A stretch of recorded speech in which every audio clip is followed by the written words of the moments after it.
Hello everyone, I am Saumya and welcome back to my channel. आज हम बात करने वाले हैं कि अपने करंट अफेयर को कैसे कवर करें और किस सोर्सेस को आप फॉलो कर सकते हैं। और मैं क्या करती हूँ, बेसिकली मैं वो बताने वाली हूँ। और मैं ये आपको नहीं बोलूँगी कि जो मैं फॉलो कर रही हूँ सेम चीज़ आप भी फॉलो करो। आप में से बहुत सारे लोगों ने मुझसे पूछा कि मैम आप करंट अफेयर कैसे करते हो, कौन से सोर्सेस फॉलो कर रहे हो। तो मैं बेसिकली वही बताने वाली हूँ। मैं आपको ये नहीं बोलने वाली कि जो मैं कर रही हूँ आप भी वही करो, ठीक है। सो मेनली मैं 3 सोर्सेस फॉलो करती हूँ। डेली, मंथली, मंथली के लिए 2 और डेली के लिए 1, ठीक है। डेली के लिए मैं बैंकर सट्टा फॉलो करती हूँ, मतलब मुझे डेली पढ़ना है। चाहे मैं कहीं भी रहूँ, कुछ भी, कितना भी बिजी हो जाऊँ, मुझे डेली बैंकर सट्टा के करंट अफेयर कवर करने हैं तो करने हैं, ठीक है। डेली करंट अफेयर पढ़ा अड्डा का। जिस दिन मैंने, जैसे आज करंट अफेयर पढ़ रही हूँ अड्डा का, ठीक है, आज है 6 तारीख। आज के पढ़ने के साथ साथ मैंने 5 का भी पढ़ लिया, तो वो एक रिवीजन हो जाता है, ठीक है। डेली का डेली पढ़ रहे हो लेकिन एक दिन पिछला भी पढ़ लो, तो ये क्या है कि आप एक ही करंट अफेयर 2 बार पढ़ लोगे, तो इससे आपका रिवीजन हो जाएगा। और अड्डा का पढ़ा डेली, ठीक है। फिर मंथली मैं फॉलो करती हूँ स्टडी आईक्यू का बेस्ट 300, उसको मैं डेली फॉलो नहीं करती। बेस्ट 300 मैंने देखा, वही है, ठीक है। बेस्ट 300 4 पार्ट आता है हर मंथ का, वो मैं मंथली देख लेती हूँ। उसको 1-2 बार देख लिया तो रिवीजन हो जाता है। फिर अड्डा हो गया, स्टडी आईक्यू हो गया। थर्ड और मोस्ट इम्पॉर्टेंट, देखो, ऑनलाइन पढ़ना ठीक है। जैसे अड्डा का डेली मैंने फ़ोन से पढ़ा, स्टडी आईक्यू का भी फ़ोन से पढ़ा, लेकिन एक आपके पास फिजिकल प्रिंटेड होना चाहिए, हार्ड कॉपी तो होनी चाहिए। तो वो मैं पीडीएफ फॉलो करती हूँ, मैं पीडीएफ प्रिंट करवा लेती हूँ, अफेयर्स क्लाउड का पॉकेट पीडीएफ।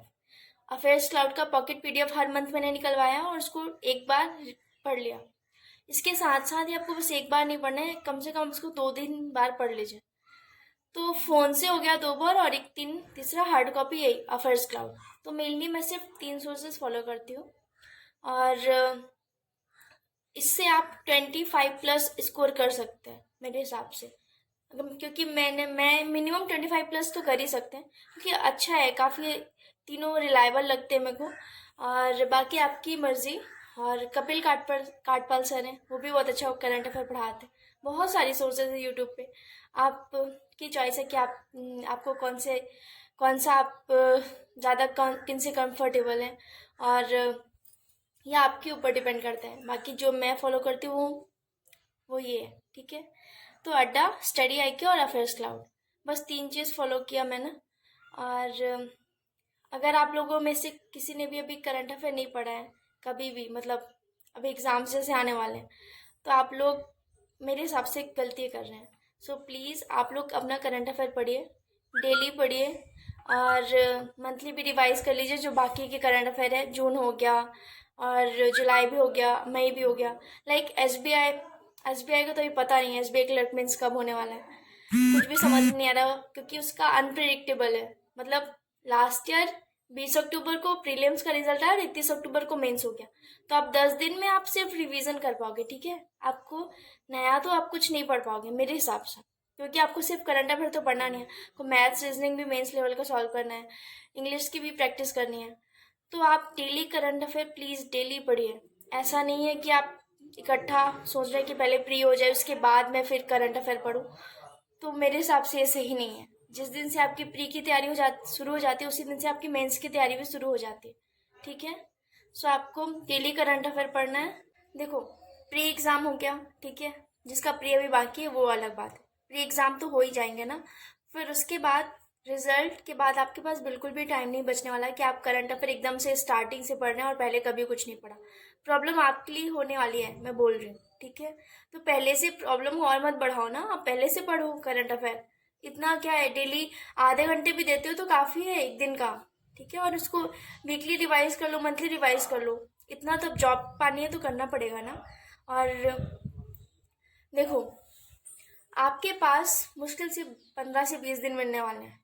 उसमें आपको मैथ्स भी करना है, रीजनिंग भी करना है, डेली करंट अफेयर तो फिर करना ही पड़ेगा, कंप्यूटर भी करना पड़ेगा, आरआरपीओ की बात करूँ तो, और हिंदी और इंग्लिश में एक सब्जेक्ट चूज करना पड़ेगा, ठीक है।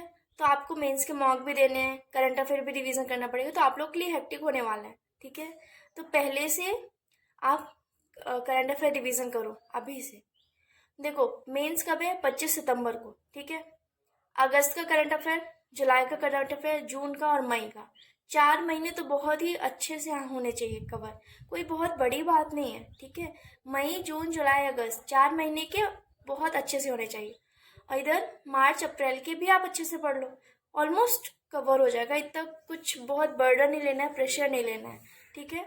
बहुत अच्छे से कवर कर सकते हो आप अगर करना चाहो तो। अभी भी टाइम है, 25 सितंबर में अभी टाइम है, ठीक है। अभी तो आरआरबी क्लर्क होगा, फिर उसके बाद मेंस होगा, अभी टाइम है, 1.5 महीने बाकी है।